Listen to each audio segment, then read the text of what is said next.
안녕하세요, 쿄잘입니다. 드디어 바람의 검심 추억편 4부작이 끝이 났습니다. 제가 개인적으로 굉장히 좋아하는 애니이자 극장판인데요. 연출과 음악, 작화가 정말 미쳤다고 생각하는 작품입니다. 제가 짧게 편집을 하긴 했지만 다 담아내지 못해서 아쉬운 게 너무나도 많았죠. 특히 저작권 때문에 작품에 음악을 쓸 수가 없다는 게 가장 아쉬웠고요. 아마 편집을 하면서 처음 있었던 일 같습니다.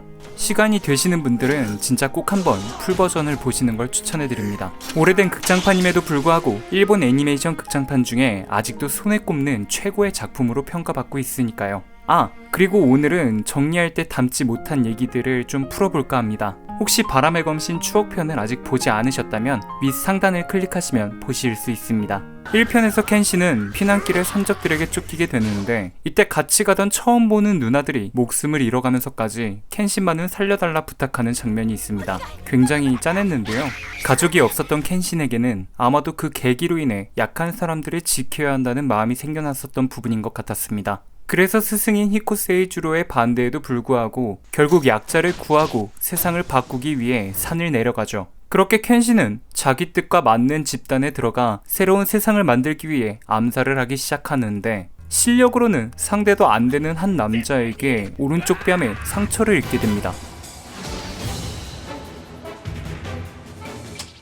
그 남자는 누군가를 생각하며 절대 죽을 수 없다는 강한 진념이 있었고 그 진념으로 켄신에게 상처를 입힌 거죠. 그런데 그 상처는 그 이후에 사람을 베기만 하면 다시 피가 나기 시작합니다. 동료는 원한이 강한 상처는 그렇게 된다는 말을 또 들었다고 합니다. 섬뜩하죠? 이 상처를 낸 사람은 다름 아닌 토모에의 약혼자였죠. 그런 토모에는 약혼자가 죽었다는 소식을 듣고 무작정 교토로 옵니다. 자신의 약혼자를 죽인 사람을 찾아 헤매다가 발도제라는 인물이 죽였다는 사실을 알아내죠. 그녀는 복수를 하기 위해 한 조직에 들어갔고 그곳에서 켄신의 약점을 알아내라며 토모에를 켄신에게 보냅니다. 생각해보면 1편 마지막 장면에서 켄신을 암살하려던 그 조직의 자객이 죽는데 이게 토모에와 켄신을 나름 자연스럽게 만나게 하기 위한 연출이 아니었나라는 생각이 드네요.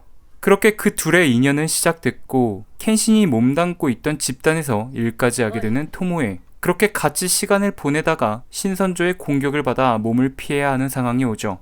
그 둘은 부부로 가장에 살았고 그 기간 동안 토모에는 켄신에 대한 인식이 바뀝니다. 검을 들지 않은 켄신은 누구보다 착했고 순수하다는 걸 알게 됐기 때문이죠. 자신의 행복을 빼앗아 갔지만 또 다른 행복을 준 사람. 그녀는 결국 켄신을 죽게 놔둘 수 없어서 조직의 본거지로 돌아갔지만 이미 그녀 존재 자체가 켄신의 약점이 되었습니다. 그 사실을 안 토모에는 혀를 깨물고 자결까지 하려 했지만 보스는 이를 막으며 전 약혼자를 생각하라 말하죠. 토모에도 이 말을 듣고 이때 굉장히 혼란스러워하는 장면들이 나옵니다. 결국 큰 부상을 입고 토모에를 찾아온 켄신, 그 조직의 보스와 싸우기 시작하는데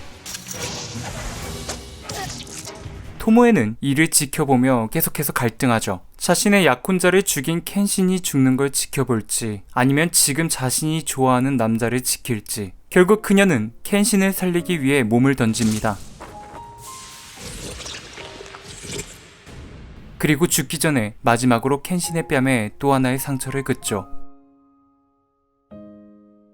그런데 신기하게도 그 이후에 켄신의 뺨에선 피가 흐르지 않습니다. 아마도 약혼자의 원한을 토모에가 끊어낸 것으로 생각할 수 있을 것 같습니다. 토모에가 죽고 켄신은 결국 자신이 이루고자 하는 세상을 만드는데요. 자신의 사람들을 지켜나가며 많은 사람이 행복하게 살 수 있도록 반대 세력을 베어왔지만 결국 자신이 생각하는 행복을 지키기 위해 다른 사람의 행복을 빼앗는 것. 켄신은 이런 모순이 있음을 깨닫고도 자신을 살려준 토모에의 희생이 헛되지 않도록 새 시대를 여는 역할을 마무리 짓고 토모에에게 말한 대로 칼을 내려놓고 나그네가 되어 떠나며 이야기는 마무리되죠. 내통자였던 이이즈카는 도망치다 결국 카츠라가 보낸 시시오 마코토라는 자객에게 살해당합니다. 추억편이 또 명작이라고 생각하는 부분도 바로 이건데요. 바람의 검신 세계관의 인물들이 굉장히 많이 담겨져 있습니다. 켄신의 영원한 라이벌이자 신선조의 3번대 조장인 사이토 하지메,